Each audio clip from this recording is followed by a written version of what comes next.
Hello, good morning student. Logarithm chapter क्या बोलता है? कंसेप्ट क्लियर हो गया? इसमें एक जो बताया था मैंने, कॉमन लॉगरिथम, नेचुरल लॉगरिथम, जो प्रैक्टिकल लॉगरिथम है उसकी प्रैक्टिस अपन बाद में करने वाले, थर्ड स्टेप में जाने वाले। अपन अभी सेकंड स्टेप के एग्जाम्पल देखेंगे आज। तो सबसे पहले जो चैप्टर था, क्या नाम है? लॉगरिथम। लॉगरिथम। तो लॉगरिथम चैप्टर को आपने मतलब सबसे पहला कंसेप्ट क्या था इसका, मतलब इसका इस चैप्टर के पीछे का मीनिंग क्या था, या इस चैप्टर को अपने पढ़ाने के पीछे क्या पर्पस था कि भाई बड़े बड़े कैलकुलेशन को छोटा करना। ये मैं हर लेक्चर में आपको एक शॉर्ट लाइन बताता हूँ, small big number convert in the small number. Okay, तो इसमें कुछ फॉर्मूले भी नजर आते हैं। मैं बार बार बताता हूँ कि ये फॉर्मूले अगर आते हैं आपको तो समझ लेना कि सब आ गया। ये हो गया एक्सपोनेंशियल फॉर्म। इसको लॉग में कैसे लिखते हैं बेटा? Log m to the base a equal to x। ये दोनों कैसे चाहिए? पॉजिटिव, बराबर है। इस पे से कुछ फॉर्मूले बने थे। log 1 हमेशा 0 रहता है, बेस में कुछ भी रहे, एनी बेस। ठीक है। कुछ लोगों ने पूछे थे मेरे को कि log 1 क्यों हुआ। यहाँ देखो, जिसका बेस में कुछ नहीं लिखा है तो आप उसको e मान लीजिए, इसलिए 1 होता है। इसलिए हमेशा की तरह log e 1 होगा। ठीक है ना। log 10 टू द बेस 10 1 होगा। ठीक है। log a to the base a, ये भी 1 होगा। ये सेम होना तब 1 होता है। फिर उसके जगह कुछ भी 100 लिखा रहे या 200 लिखा रहे, ओके, तो भी 1 ही होगा।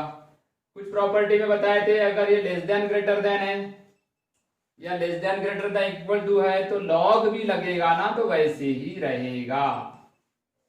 सबसे एक वेरी आईएमपी प्रॉपर्टी बताया था, कोई भी नंबर, जैसा ये मान लो m नंबर है, m नंबर को आपको एक्सपोनेंशियल फॉर्म में लिखना था। कैसे लिखेंगे? e का पावर log m, e का power log m to the base e, e का power log m to the base e।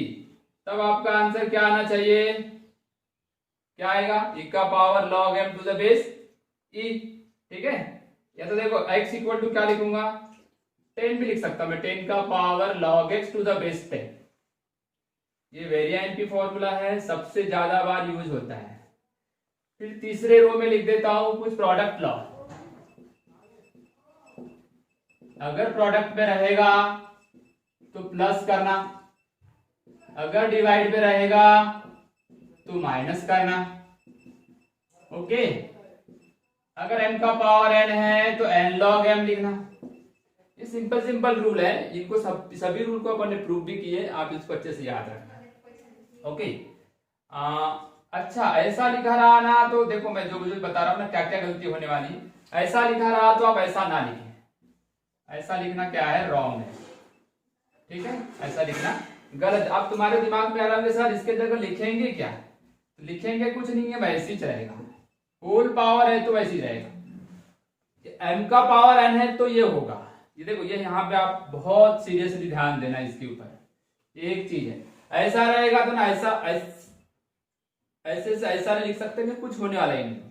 ठीक है, इसकी कोई ये नहीं। आप ऐसा भी लिखे log m का होल पावर n, तो आप ऐसा लिखने की कोशिश करोगे तो ये भी रॉन्ग होगा। ठीक है, ये बातें मैंने आपको सीरियसली बताई। दूसरी सबसे वेरी आईएमपी चीज और बताता हूं, लॉग में अगर प्रोडक्ट है, ये प्रोडक्ट है ना, तो इसके आगे कोई फॉर्मूला ही नहीं है। ये उतना ही होगा, log m into log n।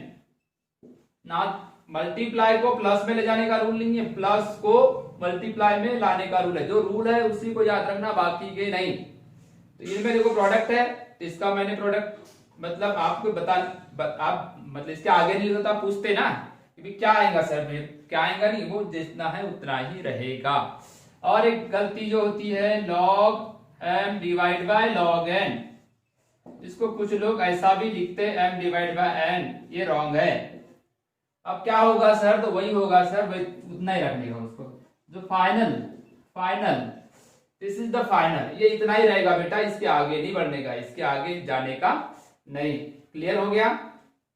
देखो ये बार बार ये पूरा समराइज मैं इसलिए करते रहता हूँ कि ये सब चीजें आएगी ना तो मेरे को लगता है चैप्टर बिल्कुल परफेक्ट हो जाएगा। एग्जाम्पल कितने बनाए, क्या बनाए, वो तो सेकेंडरी है। आप भी घर बैठे बैठे अलग अलग बुक से हजारों एग्जाम्पल बना सकते हो, पर मेन मीनिंग तो समझ जाए। मेन मीनिंग अगर आपको अच्छे से आता है ना तो बहुत अच्छा मतलब आपको समझ में आएगा। ये इधर का लिख के हो गया होगा सब फॉर्मूले, आप लिखा करो। ऐसा नहीं कि साहब हर दिन तो वही लिखा रहे, अब ऐसा बोलोगे तो मेरे को लगता है फिर आप कभी परफेक्ट नहीं हो सकते। कहाँ गलती हो जाएगी गारंटी नहीं है। लॉ बहुत कंफ्यूजेंस है, छोटी छोटी बातें इसलिए याद रखना है। और एक रूल बढ़िया वाला बताया था, इधर देखो, change of base law. Change of base में क्या करना, इन दोनों को लॉग में कन्वर्ट करना, दो लॉग में कन्वर्ट करना। Log m by n, log m by log n। अब बेस में आपकी चॉइस है, आपकी चॉइस मतलब यहां अगर a लिखूं तो a लिखना, यहाँ b लिखे ना बेटा तो यहाँ b लिखना, आपकी चॉइस है। सब देखो लॉग, यहां ध्यान देना, p to the base q, p to the base q क्या आएगा बोलो, log p by log q। To the base x लिखना तो x लिख दो, ठीक है। इसका एक और एक फॉर्मूला है बढ़िया वाला, देखो इसको ऐसा लिखते हैं, ऐसा बना सकते हैं, log a to the base b, log a to the base b। मैं अगर उसको ऐसा लिखा log a, इधर देखो log a to the base a लिख सकता हूं ना, log b to the base a, मैंने ah लिखा है। जरूरी यहां जो लिखा है वो लिखा है, जिसपे से क्या फॉर्मूला बनता है वो देखो। ये बोलने का मतलब कि log a by log b था पहले, change of base, log a by log b, log a by log b। अच्छे से देखो इसको, जैसा था वैसे ही लिखा ना मैंने, इसको भी मैं तैयार कर सकता हूं एक नया formula, log p by log q, log p by log q। अगर बेस नहीं है तो दिख रहा है, जिसको हटा दिया मैंने, अभी एक नया फॉर्मूला बन रहा है, ध्यान दो। अब मेरे को जिसकी मतलब मैं अपने हिसाब से बेस सिलेक्ट कर सकता हूं, तो यहाँ मैंने सोचा कि इसको a लिखता हूं, ऊपर a लिखा तो नीचे लिखा। अब एक प्रॉपर्टी थी, याद करो, दोनों सेम रहा तो ये 1 हो गया, और नीचे क्या है log b to the base है, इंटरचेंज हो गया। देखो मतलब आप इसका रेसिप्रोकल क्या होता है, log a by b 1 by log b by a, ऐसा लिख सकते हो आप। चेंज ऑफ बेस लॉ से आया है, कहां से आया, ये फॉर्मूला बन गया आपका, ये आपका फॉर्मूला बन गया। अब यहाँ क्या बनेगा देखो,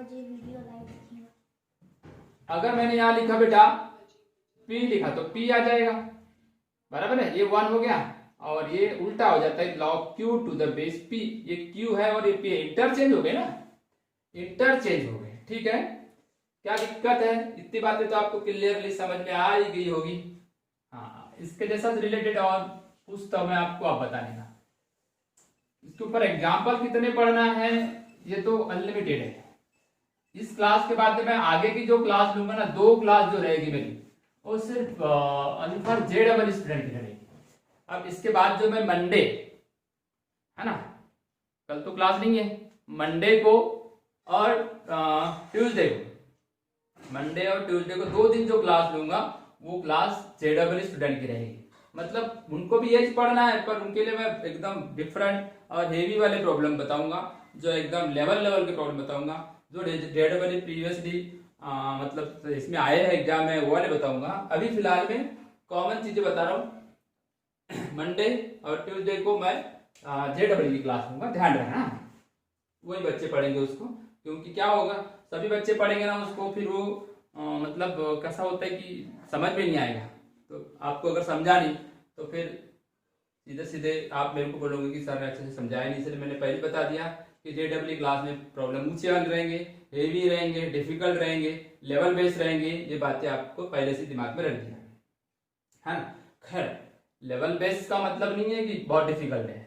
आप अगर तैयारी कर रहे हो है ना, आप अगर मेहनत कर रहे हो तो फल की आशा नहीं करना है। ओके, महाभारत का श्लोक पढ़े होगे ना, कर्मण्यवाधिकारस्ते मा फलेषु, उसका मतलब ये कर्म करो फल की आशा ना करो। ओके बेटा, ठीक है, मंत्र नहीं दे रहा हूं है ना, नहीं तो वो मंत्र पढ़े होंगे, सर्व सुखिनो भवन्तु, सर्व सन्तु निरामय, सर्व भद्राणि पश्यन्तु, मा कश्चित् भागवती। तो ये छोटे छोटे मंत्र क्यों दे रहा हूं मैं, आप लोगों को इजीली कवर होना चाहिए करके, तो इससे क्या होगा, कॉन्फिडेंस बढ़ेगा।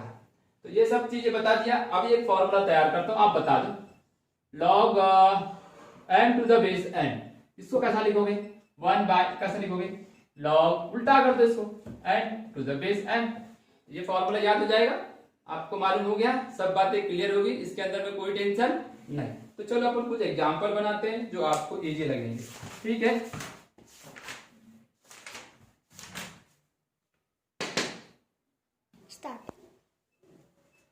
तो क्लियर हो गए बेटा पूरे फॉर्मूले। एक नया फॉर्मूला अपन आज निकाल के रखे, log m to the base n equal to 1 by log n to the base n, ये नया फॉर्मूला हो गया।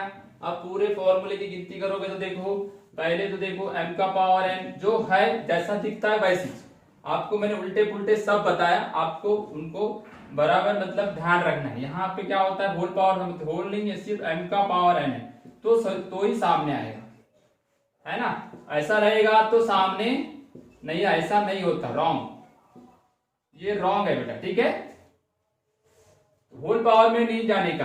हाँ, और बताया कि अगर ये प्लस है तभी आपको प्रोडक्ट करना है ना। मल्टीप्लाई अगर है ये ऐसे, तो ऐसा नहीं जाते, ये भी रॉन्ग है, ठीक है, क्लियर रहेगा।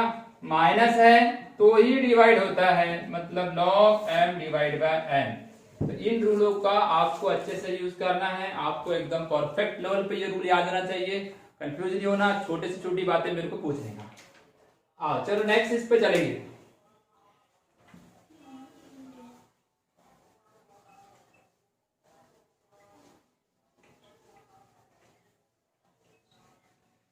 कुछ क्वेश्चन जहां पे मैं आपको बताता हूं, इधर देखो, एक प्रॉपर्टी पढ़े थे, याद होगी, सबसे वेरी आईएमपी प्रॉपर्टी थी, उसी के ऊपर मैं पहला एग्जांपल ले रहा हूं। ये प्रॉपर्टी पढ़े थे आपने, प्रॉपर्टी क्या थी, याद आया आपको। अगर कोई नंबर है आप उसको ऐसा लिख सकते, बोला था मैंने, आज भी बताया था, log x to the base, यहाँ पे x लिखना पड़ेगा, यहाँ जो रहता है वो यहाँ लिखना पड़ता है। तो ये कोई भी नंबर को ऐसा लिख सकते हो। अब एक एग्जांपल लिखा हुआ इधर देखो, यहाँ पे ये लिखा हुआ है 7 का power 5 log 2 to the base 7 equal to how much, 4 option लिखे हुए इसके, एक है 32, दूसरा है 16 और 8, और तुम्हारा डी है नन ऑफ दिस, ओके। कौन सा आएगा। अब इस प्रॉपर्टी के हिसाब से ये 5 को पहले मेरे को कन्वर्ट करना पड़ेगा ना। तो ये देखो, ये 7 मैंने जैसे कि वैसे लिखा, कुछ किया ही नहीं, ये रूल लगाऊंगा मैं यहाँ 5, तो 5 बेटा कहाँ जाएगा, पावर में, अरे एक्सपोनेंट लॉ के हिसाब से बनेगा ना वो, और ये 7। अब देखो तो क्या लग रहा है, 7 7 हो गया, इक्वल आ गया। अब क्या आना चाहिए, सिर्फ 2 का पावर 5, 2 का पावर 5 कितना होता है, 2 इंटू 2 इंटू 2 इंटू 2, कितने बार, ये तो सबको मालूम है, कितने बार हो गया, 5 बार। 8 इंटू 4 32, 32 ऑप्शन है वहां पे, ये 32 आ गया, समझ गया आपको, क्लियर हो गया। ये प्रॉपर्टी बहुत वेरी आईएमपी है, इसके ऊपर बहुत सारे प्रॉब्लम आते हैं, इसलिए आपको इसको बहुत अच्छे से याद करके रखना, ठीक है बेटा। जितने भी मैंने रूल्स बताया, जितने भी लॉज बताया, उसी के ऊपर मैं अभी प्रॉब्लम ज्यादा से ज्यादा लेने की कोशिश करता हूँ। बाद में जो मैंने बताया ना कि 2 दिन आपको, जैसे मतलब वीक में 2 दिन, मतलब हफ्ते में 2 दिन आपको JEE वाले स्टूडेंट को एकदम बेसिक लेवल के प्रॉब्लम छोड़ के एकदम हाई लेवल के लेवल बेस्ड प्रॉब्लम जो स्ट्रांगली कहाँ मतलब प्रिपेयर किए जाते, JEE मेंस और एडवांस में जो क्वेश्चन आते हैं, आए हैं और आ सकते हैं, ऐसे प्रोबेबल क्वेश्चन का हम लिस्ट बनाए हैं और उसी की प्रैक्टिस कर पाएंगे, ठीक है। बाकी बच्चों को इसका प्रिपरेशन करना, मैं कुछ ही दिन में इसकी थोड़ा सा इसके ऊपर एक टेस्ट भी लगाऊंगा, आपको उसको अच्छे से करना है। हो गया लिख के, हाँ। इसके बाद नेक्स्ट क्वेश्चन देखो, इस क्वेश्चन में क्या लिखा है, देखो, log root x to the base y log y cube to the base z, और तीसरा है बेटा log cube root z square to the base x. इसकी वैल्यू बताना है। ये 4 ऑप्शन लिखे हुए हैं यहाँ पे देखो, 0 आता है, 1 आता है, 3 आता है, ये क्या आता है? ये y है, log y, ये रूट एक्स, ये z, ये y क्यूब, ये x, ये क्यूब रूट और उसके अंदर z का स्क्वायर। सबसे पहले क्या करो, देखो मल्टीप्लाई में है, मल्टीप्लाई में है तो ये कुछ नहीं होने वाला, ध्यान रखना। ये ना तो किसी के साथ जुड़ेंगे ना तो किसी के साथ मल्टीप्लाई होंगे, कुछ नहीं। बस इसमें क्या कर सकते, ज्यादातर इनकी पावर को हटा सकते, बस ये ध्यान रखना। x का power 1/2 to the base y, log y का power 3 to the base z, clear. log z का पावर कितना आएगा 2/2 और इसका पावर 2/3 क्योंकि क्यूब रूट था और स्क्वायर था। अभी हम एक्सपोनेंट लॉ लगाएंगे। यहां लिख देता हूं मैं एक्सपोनेंट लॉ। क्या था, पावर रहेगा तो कहां लाने बोला था मैंने, सामने। इसका यूज हो रहा है कि नहीं हो रहा है? अच्छा, पावर सामने आएगा तो 1/2 log x to the base y, ये 3 सामने आया log y to the base z, log sorry यहाँ पे 2/3 भी सामने आएगा, 2/3 log z to the base x। इतना। अभी फिर से बता दूं कि ये देखो, ये 2 से 2 कैंसिल क्योंकि मल्टीप्लाई में थे, 3 से 3 कैंसिल। अब हमारे पास जो बच गया है ना, ये बच गया, ये वाला लॉग, ये वाला लॉग और ये वाला लॉग। मल्टीप्लाई रहने से, मैंने फिर से बता रहा हूँ कि मल्टीप्लाई होने वाले नहीं है। इसको ज्यादा से ज्यादा मैं चेंज ऑफ बेस कर सकता हूँ, चेंज ऑफ बेस। तो चेंज ऑफ बेस यानी कैसा होगा, log x by log y होगा ना, log y by log z और log z by log x। ठीक है बेटा, क्लियर हो गया? कोई दिक्कत नहीं ना? तो ये log x से इससे कट जाएगा, log z इससे कट जाएगा, log y इससे कट जाएगा। सारी की सारी व्यवस्था यहाँ से कट ऑफ हो गई। तो बचता क्या है फिर 1, और 1 आंसर है क्या, है ना? ये बी में है। मतलब हमारा कौन सा नंबर का आंसर आया, बी नंबर का 1 आंसर है। फिर से देखो, यहाँ मल्टीप्लाई था तो मैंने मल्टीप्लाई नहीं किया। मल्टीप्लाई का कोई रूल ही नहीं है, मल्टीप्लाई का कोई रूल ही नहीं है, ठीक है ना? क्लियर हुआ? लिख लो चलो।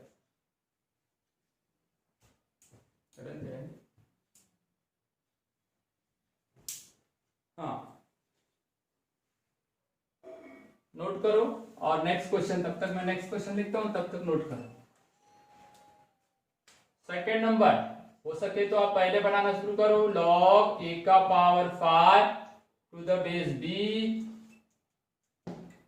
log b cube to the base c, log c का power 7 to the base a। अब यहाँ पूरे मल्टीप्लाई में, और मल्टीप्लाई में कोई रूल नहीं था। प्लस को प्रोडक्ट में कन्वर्ट होता है लॉग का, मल्टीप्लाई को प्लस में मत कर देना। इसको देखो, इसका आंसर निकालते हैं। ये क्या है, b बेस में, a का पावर 5, b का power 3 to the base c, c का power 7 to the base a। Clear हो रहा है पूरी बातें? चल इसको मिटा दो। हाँ, वही कौन सा रूल लगेगा भैया? सबसे पहले कौन सा रूल लगाओगे? यहाँ तो ऑलरेडी आपके मतलब पावर क्लियर दिख रहे।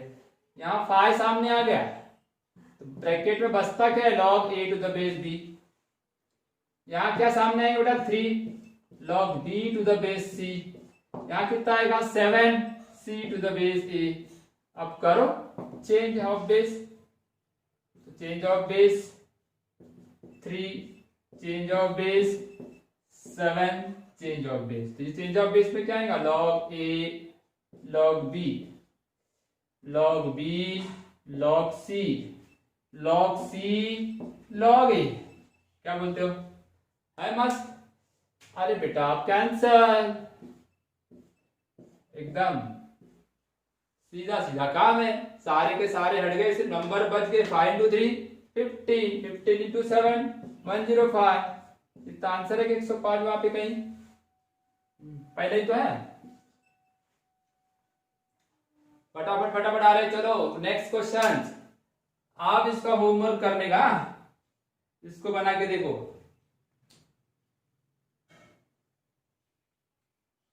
कुछ नहीं, पावर में कन्वर्ट करना। चलो बना ही लेते हैं।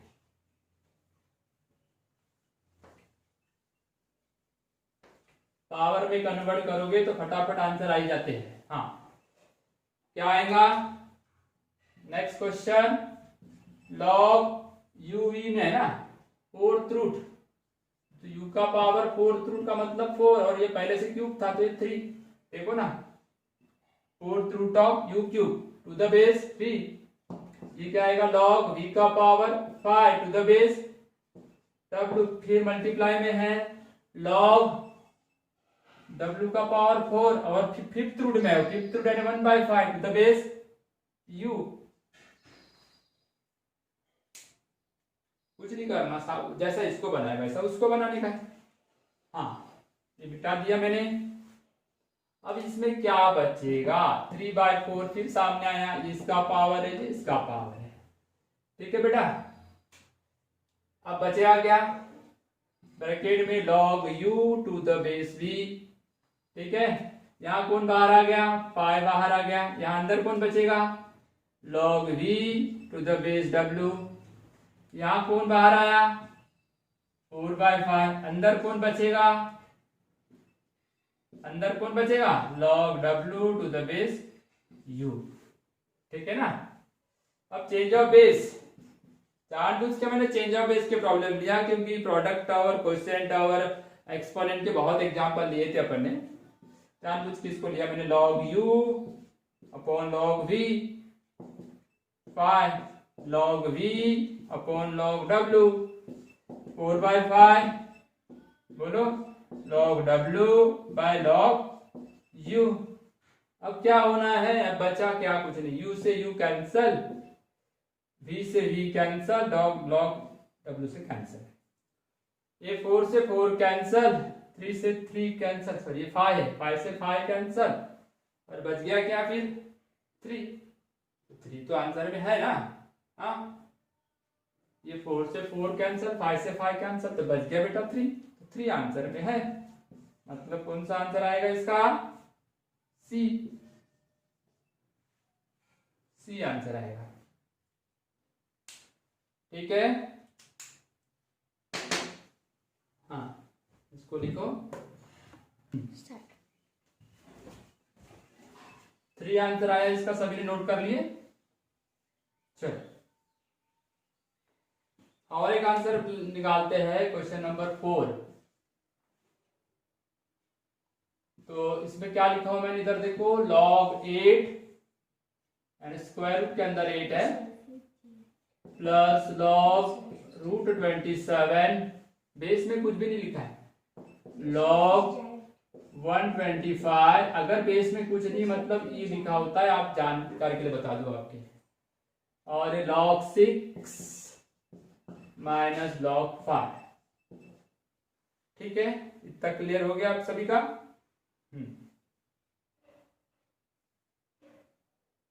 सही है क्वेश्चन में कहीं गड़बड़ नहीं है। चलो इसका आंसर निकालते हैं। ये देखो स्क्वायर रूट, ये लॉग, इसके पहले इसके जैसा हुआ था, ये हुआ था, log 8 दिख रहा है ना, ये 2 का क्यूब है, 2 का 8 यानी 2 का क्यूब और स्क्वायर रूट, ऐसा लिख सकता हूं मैं, प्लस ये 3 का क्यूब और स्क्वायर रूट आएगा 1/2, माइनस लॉग, ये 5 का क्यूब है और इस स्क्वायर रूट के अंदर है, log 6 माइनस log 5, ऐसा लिखा। ठीक है, दिक्कत है कोई? अब ये जो जितना पावर में दिख रहा है ना, ये 1/2 1/2 1/2, इसके साथ प्रोडक्ट होगा 3/2 3/2 3/2, तो सभी के 3/2 सभी जगह है, 3/2 सभी, इसमें भी आएगा 3/2, log 2 इसके साथ भी रहेगा, ये log 3 के साथ भी रहेगा, और log 5 के साथ भी 3/2 रहेगा। तो 3/2 को क्या कर दिया मैंने? कॉमन कर दिया ना।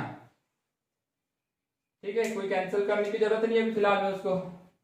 हाँ, नेक्स्ट लाइन, ये 3/2 बाहर आ गया, और ये देखो इनमें प्रोडक्ट लॉ लगाओ, तो ये log 6 माइनस log 5 और ये कितना जाएगा log 6 माइनस log 5, बराबर है। ये वाली गिनती क्या आ गई अब सेम, ये हो गया कैंसर, तो बचता क्या है 3/2। इसका आंसर कितना आएगा 3/2। क्या यहाँ चेंज ऑफ बेस लॉ नहीं लगा, सिर्फ एक्सपोनेंट लगा, प्रोडक्ट लगा और डिवाइड लगाने के पहले ही कैंसिल हो गया, मतलब क्वोशिएंट लॉ लगाने के पहले ही कैंसिल हो गया। चलो ठीक है, चलो कुछ नए क्वेश्चन देता हूं मैं आपको, आप होमवर्क करके मेरे को इसका आंसर भेजो, ठीक है बेटा। हाँ तो मिटा देता हूं मैं, लिख लो। जितने रूल्स है प्रॉपर्टी है उनको अच्छे से याद करो, जितना याद करोगे उतना ज्यादा बेनिफिट मिलेगा आपको।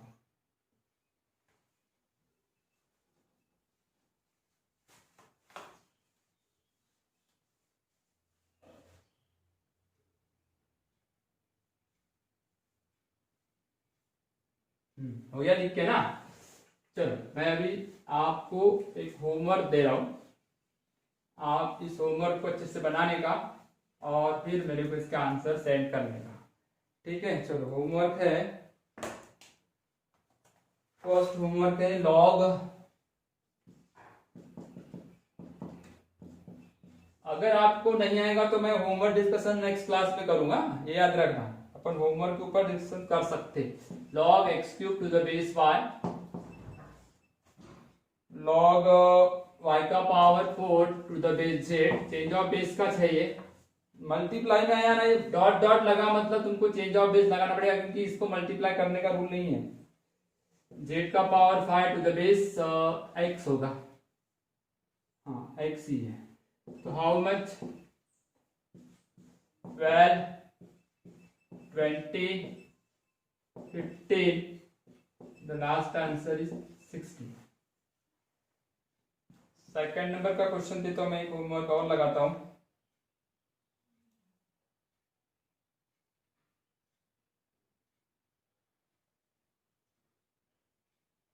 if b square equal to ac and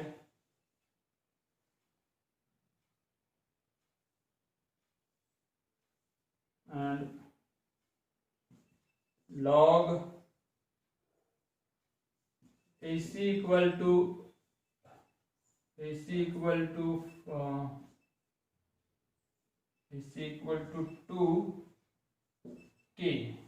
2k, then k equal to log A, log B, log C या इनमें से कोई। तो चलो मैं 2 ही होमवर्क देता हूं, आप लोगों को ये होमवर्क करके मेरे को मेरे पर्सनल व्हाट्सएप पे सेंड करना है, चाहे वो आपको आए या ना आए तो भी मैसेज को मेरे को मतलब इसके बारे में बताना है, ठीक है बेटा। क्लियर हो गया, समझ गया? चलो okay bye, till off the next class, good bye.